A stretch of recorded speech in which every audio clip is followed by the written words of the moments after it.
తొందరగా అయిపోతుంది.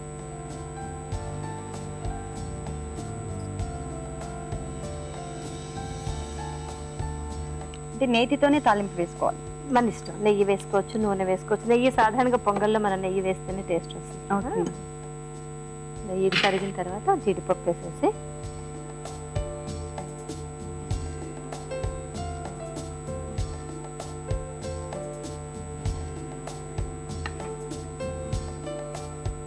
ఇంగు వేసేసి అది ఇందులో దీనిలోనే ఇంకో కూడా వేసేద్దాం. వేసేసి ఇప్పుడు వేసేసి తాలింపు వేసేద్దాం.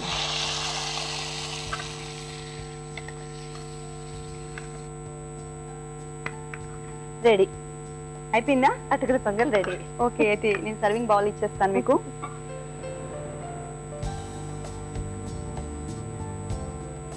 మన వాటర్తో తీసినా కూడా డ్రై అయిపోతుంది.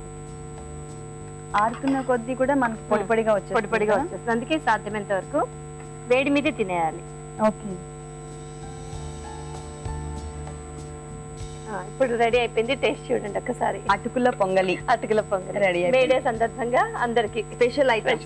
ఓకే అండి, ముందు మన సకులందరికీ చెప్దాం. అటుకుల పొంగలి టేస్ట్ చూసే ముందు దీనికి కావాల్సిన పదార్థాలు, తయారు చేసే విధానం మరొకసారి చూద్దాం. అటుకుల పొంగలి తయారు చేయడానికి కావాల్సిన పదార్థాలు: అటుకులు, అల్లం ముక్కలు, జీలకర్ర, కరివేపాకు, జీడిపప్పు, నెయ్యి, పచ్చిమిర్చి ముక్కలు, పెసరపప్పు, ఉప్పు, మిరియాల పొడి, ఇంగువ, ఆయిల్.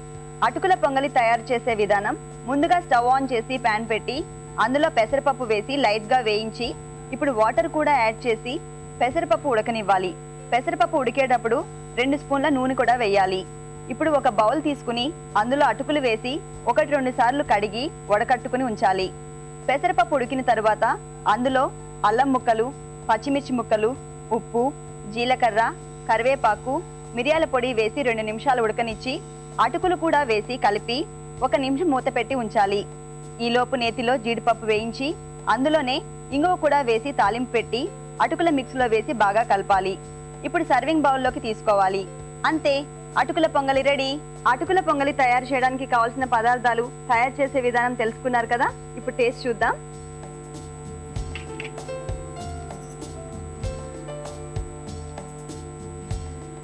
చాలా టేస్టీగా ఉంది మేడం. ఓవరాల్ గా చెప్పాలంటే మనం చాలా మంచి ఐటమ్ చేసి చూపించారు. చూసారు కదా సక్లు, అటుకుల పొంగలి చాలా ఈజీ ప్రాసెస్, తక్కువ టైంలో అయిపోతుంది. అలాగే ఇంట్లో దొరికే వస్తువులతో చాలా ఈజీగా చేసుకోవచ్చు. మీరు కూడా తప్పకుండా ట్రై చేయండి.